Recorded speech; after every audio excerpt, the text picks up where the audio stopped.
कि linear equation की जो रेस्ट पार्ट है वो हम कैसे सॉल्व करेंगे। इससे पहली video I hope you understand the all the questions. So now we move on next question. तो सभी क्वेश्चन क्या है कि इसी तरीके से हैं, वही हमें देखना है कि क्या छुपा हुआ है किस लाइन में, जहां से हम क्वेश्चन को स्टार्ट कर सकें। तो let's start the question number 7। The price of two varieties of clothes are 90 rupees per meter, 90 rupees per meter and 80 rupees per meter। यानी दो तरह के क्लॉथ्स हैं हमारे पास, तो उनका जो क्या है कि रेट अलग है। 90 रुपीज पर मीटर, यानी पर मीटर का मतलब है कि एक मीटर का जो कॉस्ट है वो 90 रुपीज है।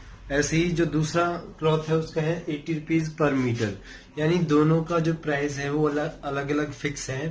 तो यानी कुछ ना कुछ उस कपड़े में वैरायटी चेंज है, तो जिस वजह से वो दोनों का कॉस्ट अलग है। अब अगर हम पर मीटर की बात करते हैं तो यानी यहाँ पर है कि अगर जो दो कपड़े हैं तो एक की जो लेंथ है वो, यानी अगर हम प्राइस देखें तो एक मीटर का 90 रुपीज है, यानी एक मीटर 90 रुपए में मिल रहा है। और जो दूसरा कपड़ा है वो 80 रुपीज पर मीटर में, यानी दूसरे का है कि एक मीटर का कॉस्ट है 80 रुपीज।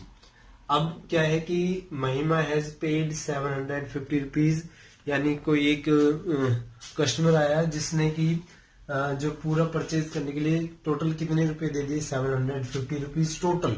यानी यहाँ पर देखो दो तरह की वैरायटी होगी कपड़ों की। तो क्या है कि दोनों का अगर वो कॉस्ट दे रहा है तो दोनों को मिला के दे रहा है प्लस करके, ठीक है। तो महिमा has paid 750 rupees purchase the clothes and length of higher price cloth is half of length of lower price cloth। अब देखो जो लीनियर इक्वेशन है वो इसी लाइन से बनेगी, क्योंकि यहाँ रिलेशन क्या दिया है कि एक कपड़ा दूसरे का हाफ है। तो length of higher price cloth is half of length of lower price cloth. जो यानी महंगा कपड़ा है, हायर प्राइस जिसका रेट है, जिसका रेट ज्यादा है, तो जो उसकी लेंथ है इज हाफ, उसकी लेंथ हाफ है किससे, जो लोअर प्राइस का क्लॉथ है उससे। यानी लोअर प्राइस क्या है 80, तो जो लोअर प्राइस है वो ज्यादा बड़ा कपड़ा है और जो हायर प्राइस है उसका जो है हाफ लेंथ है। यानी अगर मान लो कि उसने अगर कम प्राइस का 2 मीटर कपड़ा लिया है तो उसका हाफ क्या हो जाएगा कि ये 1 मीटर का ले लिया और ये 2 मीटर का ले लिया। अब हमें क्या बताना है कि find the length of the variety, find the length of बहुत वेराइटी, दोनों की अलग अलग लंबाई कितनी है। तो इस क्वेश्चन में जो यहाँ जो ये लाइन है यहीं से हम क्वेश्चन बना सकते हैं। Length of higher price cloth is half of length of lower price cloth. तो लोअर से हाफ है, तो जिससे हाफ या ज्यादा होता है हम उसको क्या मानते हैं, एक्स मान लेते हैं। तो यहां से हम सॉल्यूशन स्टार्ट करेंगे। लेट लेंथ ऑफ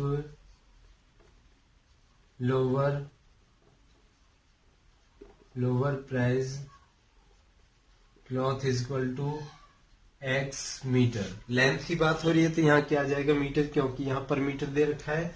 अब देखो यहाँ लेंथ है, वो लेंथ के हिसाब से कि पर मीटर का कितना है 90 रुपीज। अगर मान लो हमने 1 मीटर कपड़ा लिया तो कितने का पड़ गया 90 का। तो अगर देखो यहाँ हम लेंथ निकाल लिए तो हम इसका क्या निकाल सकते हैं, प्राइस भी निकाल सकते हैं। तो इसका प्राइस क्या हो जाएगा,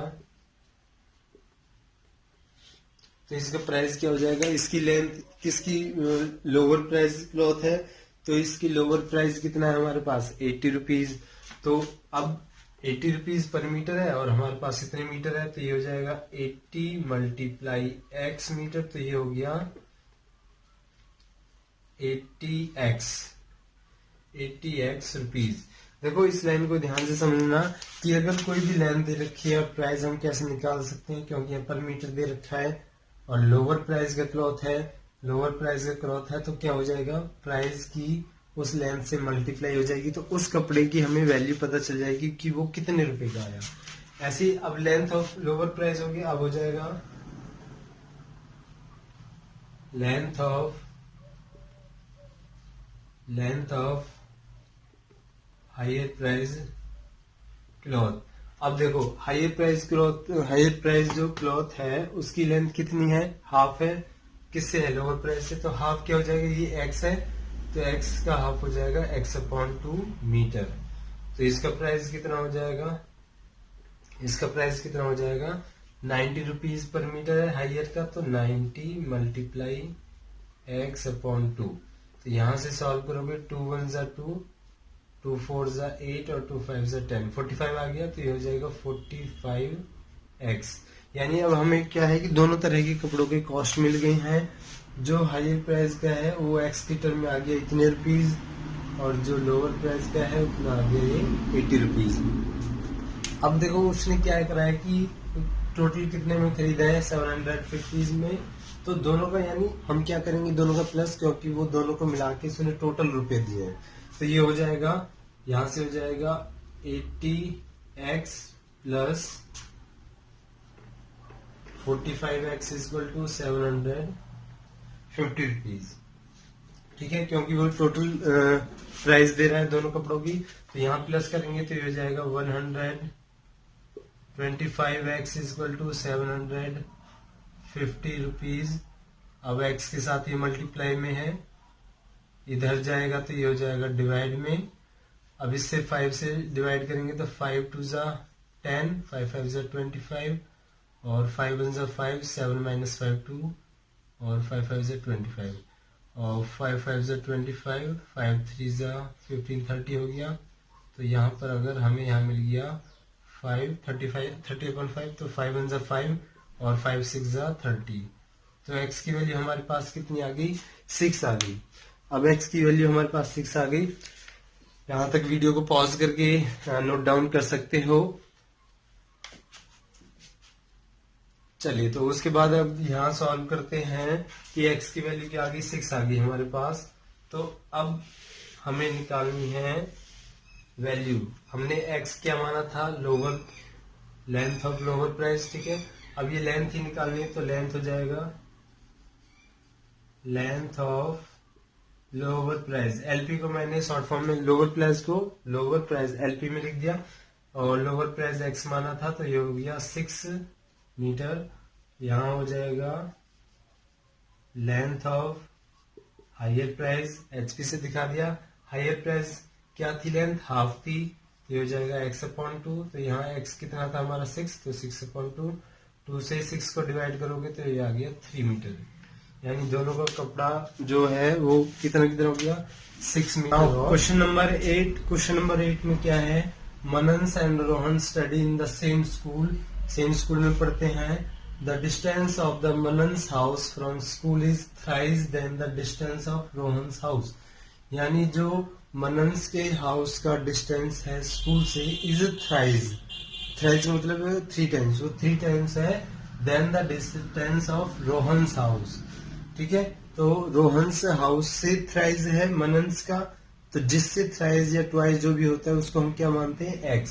तो यहाँ पर हम x किसको मानेंगे, रोहन्स के हाउस को, क्योंकि जो मनन्स का हाउस है वो थ्राइस है रोहन्स के हाउस से। तो यहाँ से हमें फर्स्ट पार्ट तो मिल गया।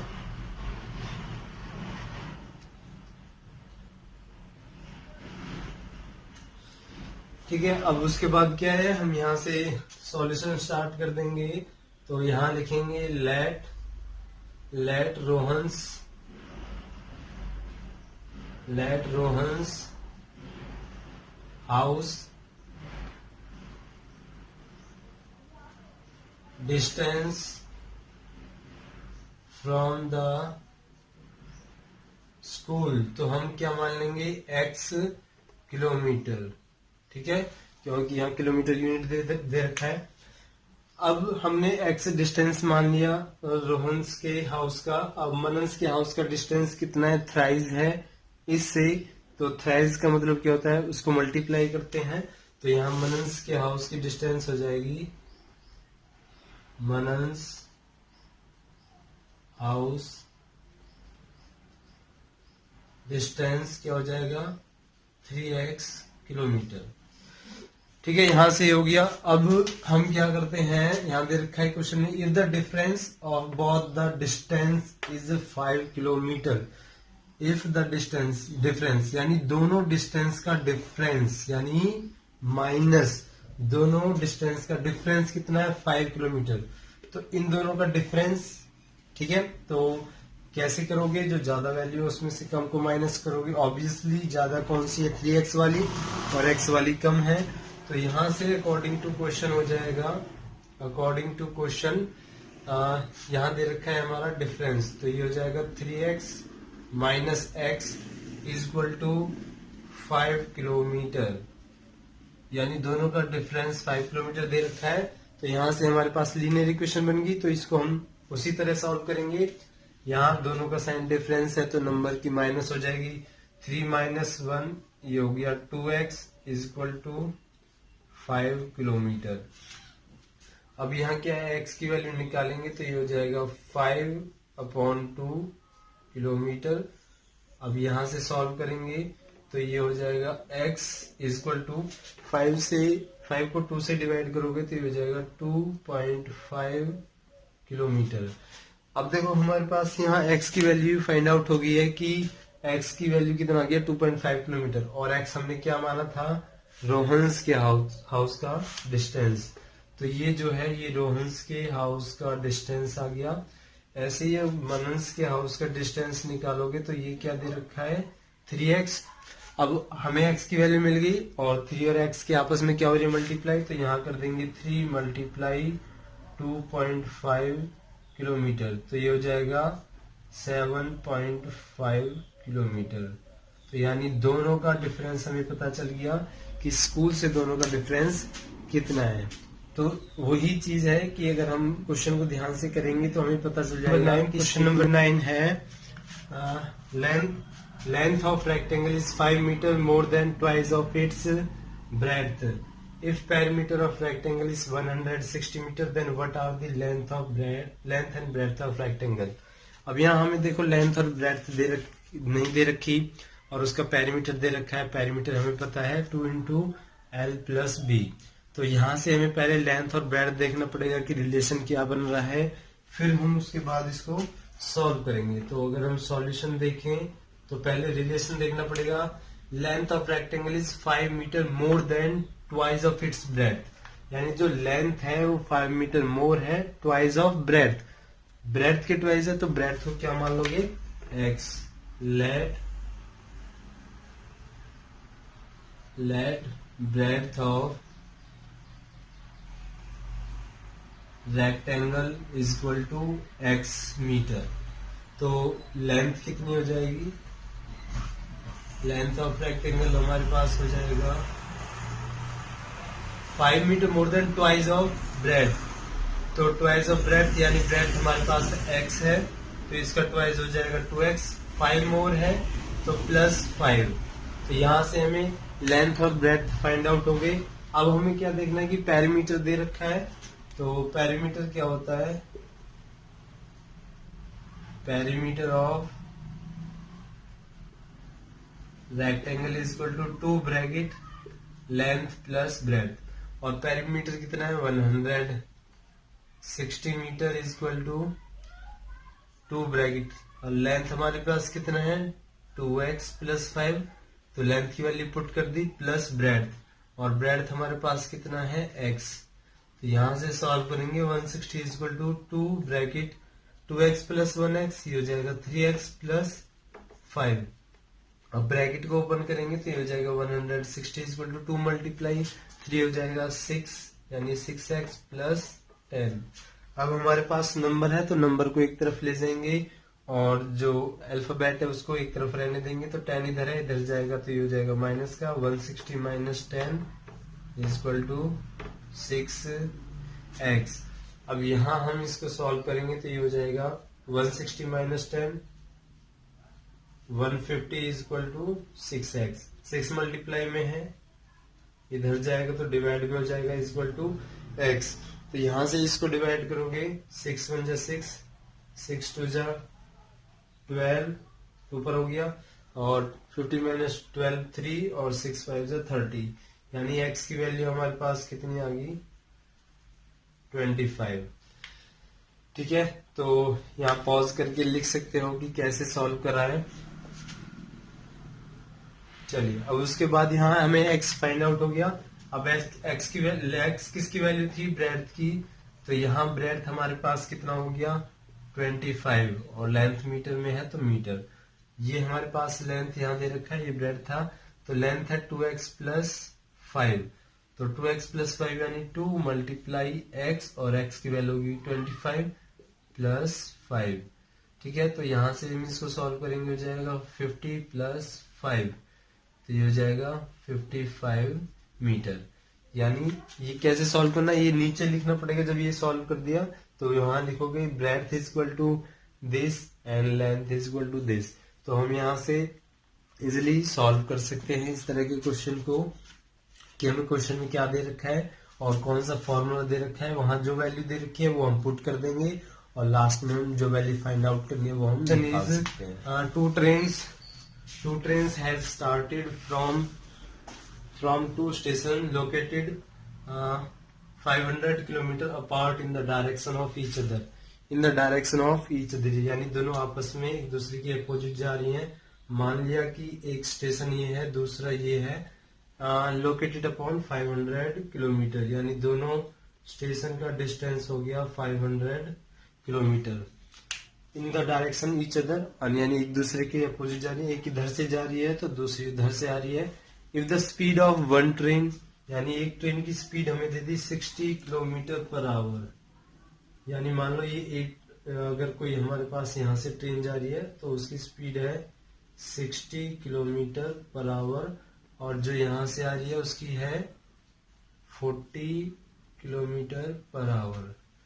ठीक है, speed of one train is 60 kilometre per hour and the another train is 40 kilometre per hour, दोनों की अलग अलग स्पीड है। Then after how much time both the train will cross each other, यानी दोनों किस टाइम पर एक दूसरे को क्रॉस करेंगी। टाइम हमें यहाँ नहीं पता, तो हम टाइम को क्या एज्यूम कर लेंगे, टी मान लो या एक्स मान लो, तो हम टाइम को डिनोट कर लेते हैं टी से। अब डिस्टेंस दे रखा है तो वहां देखो टाइम भी है, स्पीड भी है, डिस्टेंस भी है, तो कहीं ना कहीं डिस्टेंस, स्पीड और टाइम वाला हम रिलेशन यूज करेंगे कि डिस्टेंस, स्पीड और टाइम में रिलेशन क्या होता है। तो डिस्टेंस किसके बराबर होता है हमें पता होना चाहिए, स्पीड मल्टीप्लाई बाई टाइम। यानी अगर हम डिस्टेंस निकालें तो स्पीड और टाइम की हम क्या कर देते हैं, मल्टीप्लाई। अब क्वेश्चन देखते हैं कि क्वेश्चन कैसे होगा। स्पीड नहीं पता तो टाइम हमें फाइंड आउट करना है, तो टाइम निकालेंगे तो हम क्या कर लेंगे, let time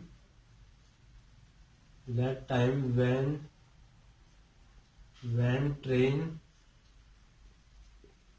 cross each other, यानी वो टाइम क्या है जब दोनों ट्रेन आपस में एक दूसरे को क्रॉस करेंगी, तो हमने मान लिया टी। ठीक है, तो यहां से हमारे पास हो गया टाइम टी।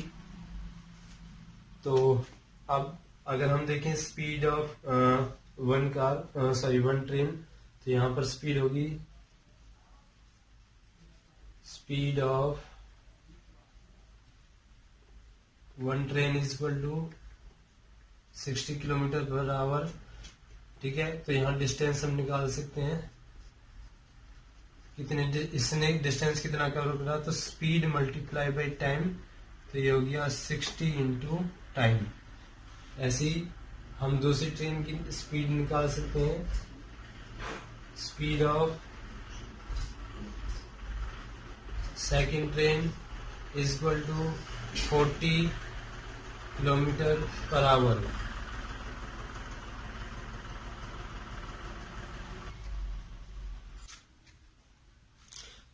तो यहां से स्पीड हो गया, तो डिस्टेंस इसका हो जाएगा, distance is equal to 40 multiply by time.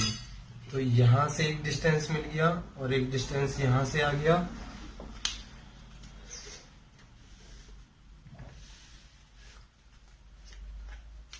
अब इन दोनों का डिस्टेंस टोटल के बराबर हो जाएगा, तो ये हो जाएगा 40t plus 60t is equal to 500। दोनों का प्लस करेंगे तो हो जाएगा 100t इज इक्वल टू 500। तो t की वैल्यू निकालेंगे 500 divide by 100 is equal to 0 से 0 कट गई तो हो गया 5। तो यानी दोनों ट्रेनें कब आपस में क्रॉस करती हैं? After 5 our.